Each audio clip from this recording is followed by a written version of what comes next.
Good morning, everybody. Thanks for coming to attending our event this morning. It's exciting news. My name is Rick Draper. I'm Deputy Mayor, Town of Oxford, and I'll be introducing our guest speaker, who's going to be making an announcement today, which I think we'll all be quite pleased with. So, Mr. Casey, MP, Cumberland, Colchester.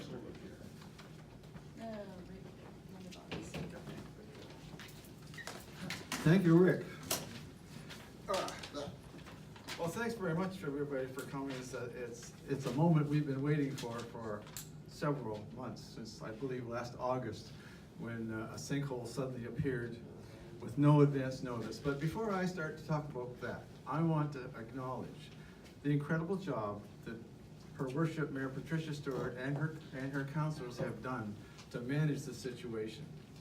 I was thinking on the way down, I don't think there's anything more a community with 1,238 people in it could have done. And it's the whole community. I mean, Mayor Stewart led it, but it was the whole community was behind protecting property, protecting life, and they did a great job.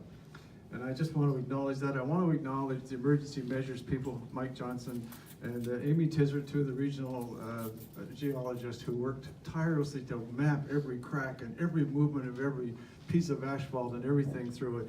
It was amazing what they did. And then the fire department was there all the time to protect the area, to make sure nobody fell in the hole. I mean, it was so precarious and so dangerous, and no warning.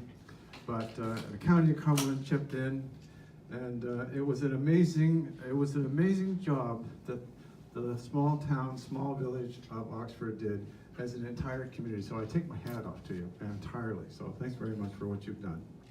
And it also cost a lot of money for the village and also for the county. But today I am really pleased to announce that the Government of Canada is going to contribute $68,500 towards a geophysical and geotechnical study, which will help determine what's going to happen next. Is there a precarious situation? Is there a danger of further sinkholes appearing?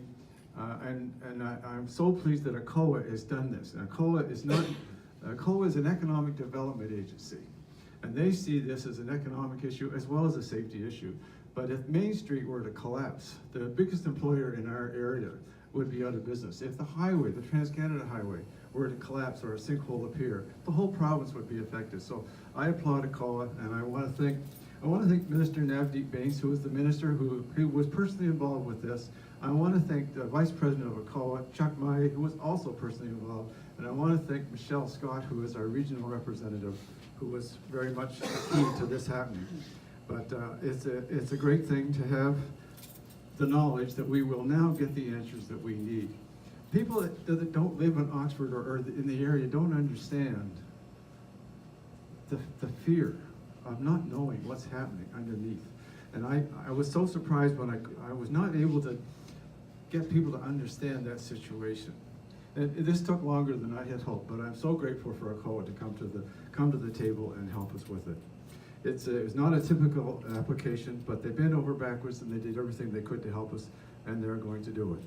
So on the provincial side, I want to thank Minister Chuck Porter, who also helped a great deal and met with us tirelessly, gave us good ideas, and MLA Tory Russian, who worked tirelessly on this issue as well. And I want to say it's a perfect example of how a community should come together, because it was the community, it was the village, it was the county administration, it was the provincial representative and the federal representative as well, working together just to try to get the problem solved and try to get the answers that this community needs. So I'm very pleased to announce today that the government is providing the $68,500 on a $137,000 contract for geotechnical and geophysical research. And hopefully we'll get to the bottom of this. I posted some of these little aerial shots of the highway up on the walls here, and if you look at the depression of the Trans-Canada Highway, there's a series of sinkholes on either side of the Trans-Canada Highway, and there's this depression that nobody can explain in the Trans-Canada. It may not be a sinkhole, but it sure looks like one to me, ready to happen. And Mike Johnson, I know, and Amy and several of them have tromped up and down that highway many times looking for indications of further developments on that highway. But if that highway opened up in the same way that the Lions Club lot opened up with the sinkhole there, I mean, it would be a disaster. So I'm certainly hoping that we'll get to the bottom of what's making that depression on the highway. I was out there this morning again. There's a new little depression that I don't think was there before. So it continues to concern me and others. So with that, I want to say thank you very much for the town of Oxford, the village of Oxford, for all you've done. I want to thank the mayor in particular because she led this issue. I mean, nobody knew this was coming. It was a complete surprise, but I think the village commission reacted in absolutely perfect fashion. And we're here today, and hopefully we'll have some answers very soon on what's going on underneath these two particular highways and other areas. So thanks very much, and I'm going to leave it at that. Thank you.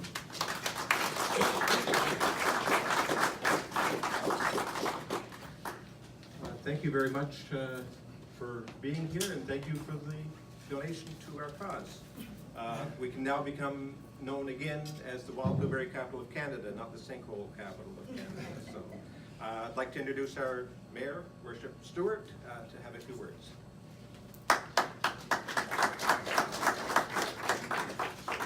Good morning, everyone. Well, today is a good day. It's a good day for our Lions Club and for our town. So thank you, Bill, for the wonderful announcement. I truly want to thank you personally for finding that funding for us. I know it's not been easy, and we so appreciate your perseverance on this. It's such a relief to get this news after being in limbo for the last 8 months. The federal funding, along with the provincial monies that we have already been pledged, will allow us to move forward to complete the testing that needs to be done. It will give us the answers that we need. It is imperative that we find out what is going on underneath the ground surrounding the sinkhole.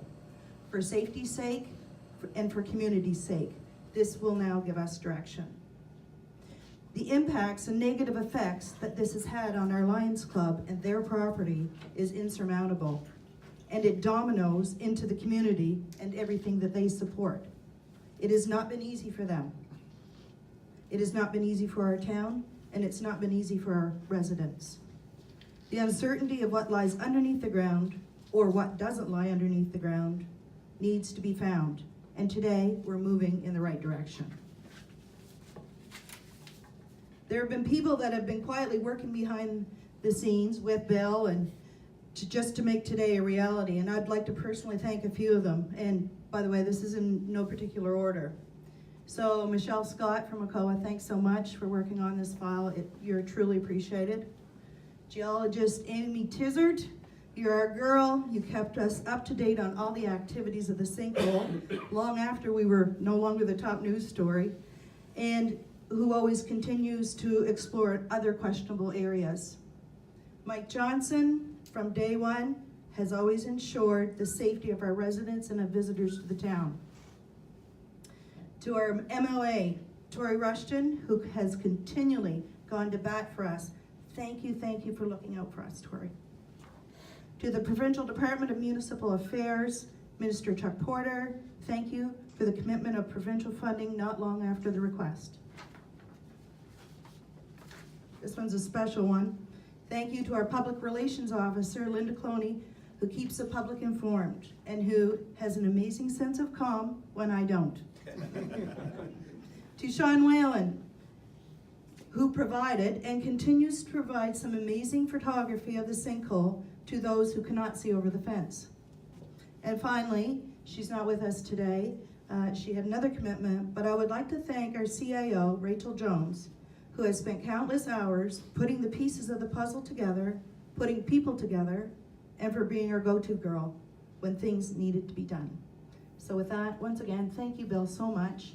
This is just such welcome news, and now let's get rolling.